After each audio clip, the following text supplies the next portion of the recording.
भारत में हर साल करीब 30 लाख टन अंगूर का उत्पादन किया जाता है, लेकिन इसमें से ज़्यादातर फसल जो है वो बीमारियों की वजह से खराब हो जाती है, जिससे किसानों को काफ़ी नुकसान झेलना पड़ता है।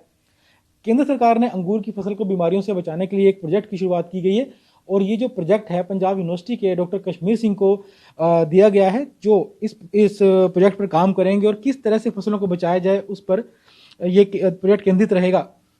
सर, ये जो प्रोजेक्ट है आपको दिया गया है, तो सबसे पहला सवाल यही है कि जो अंगूर की फसल है उसमें बीमारियां कैसी, कौन सी बीमारियां लग जाती हैं जिससे आधे से ज़्यादा फसल है वो खराब हो जाती है।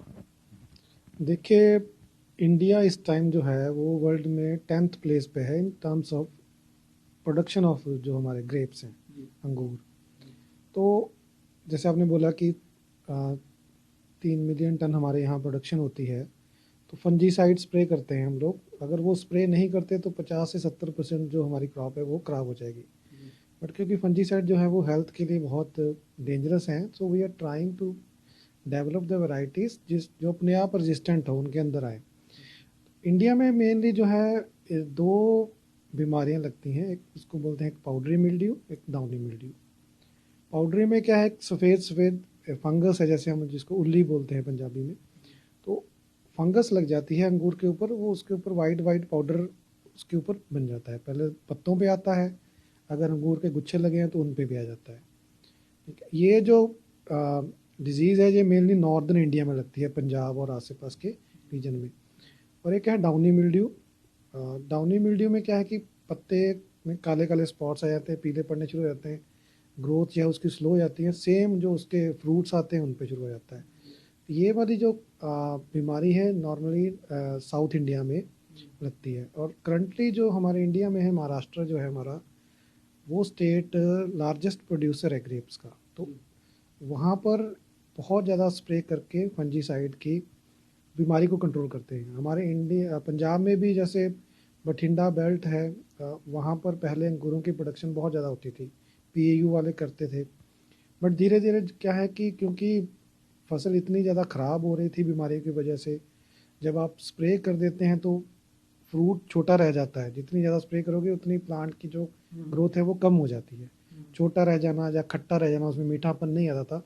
तो धीरे धीरे क्या हुआ कि हमारे जो area under cultivation of grapes है वो कम होना शुरू हो गया।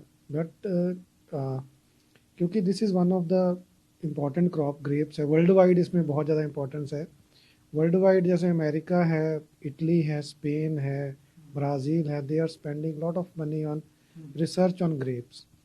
तो अमेरिका की कुछ वैरायटीज़ हैं जो कि रेजिस्टेंट है इस फंगस को, बट उसको हम खा नहीं सकते। जैसे अंगूर बेसिकली खाने के लिए यूज़ होते हैं इंडिया में, फिर उनसे वो किशमिश वगैरह बनती है, प्लस फॉरेन कंट्रीज़ में मेजॉरिटी में उनसे वाइन बनती है।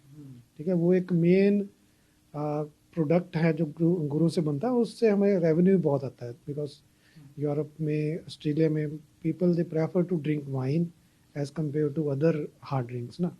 तो एक रेवेन्यू का बहुत अच्छा सोर्स है। बट सब जगह बीमारियाँ लगती हैं।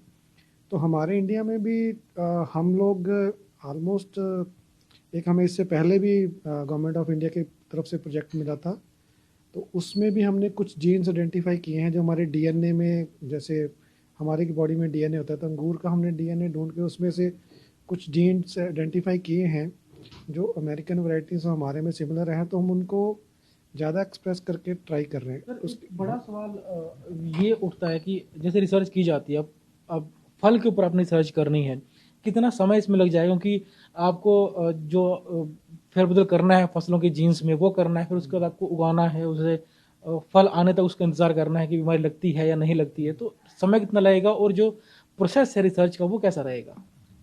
इसमें क्या है कि हम जब जो हमारा हाइपोथेसिस है टेस्ट करते हैं लैब में। जैसे हमारे पास यहाँ अंगूरों की फसल भी है, तो हम पहले उसमें से जो हमें जो प्रोजेक्ट मिला उसमें हमने कुछ एक जीन ऐसे हैं जो विद टाइम, जैसे एवोल्यूशन हो रही है, हमारी भी हो रही है, प्लांट्स की भी हो रही है, तो वो कुछ जीन्स हमने देखा वो ना टाइम के साथ साइलेंस हो चुके हैं हमारे जो अंगूर हैं।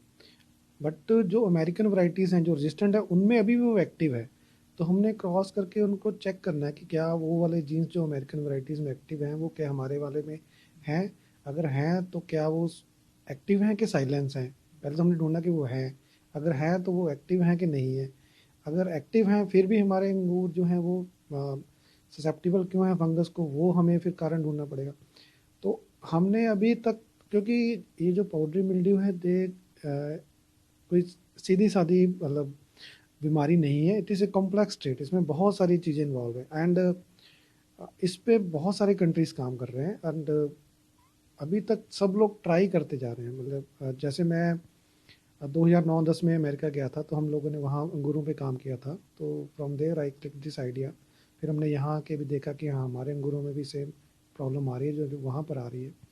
तो हमने पिछले एक प्रोजेक्ट था मेरे पास, वो इस साल ख़त्म हुआ, तो उसमें हमने 2-3 जीन आइडेंटिफाई किए हैं। उसका हम एक मॉडल प्लांट होता है हमारे ना रेबिडोप्सिस, उसके ऊपर उसमें एक्सप्रेस करके हम उसको चेक कर रहे हैं कि क्या ये जीन्स अगर हम अपने रेबिडोप्सिस में डालते हैं, अगर उसमें वो रेजिस्टेंट आती है, फिर हम इनको अपने अंगूरों में डालेंगे। तो इस प्रोजेक्ट में भी हम ऐसा करेंगे कि जो हमारे जीन्स काम नहीं कर रहे हैं उनको हम एक्टिव करेंगे पहले रेबिडोप्सिस प्लांट में, फिर अपने ग्रेप्स में डालेंगे। तो इसमें जैसे हमारा जो रेबिडोप्सिस प्लांट है वो 40 दिन में तैयार हो जाता है, ग्रेप्स को लगता है साल भर साथ।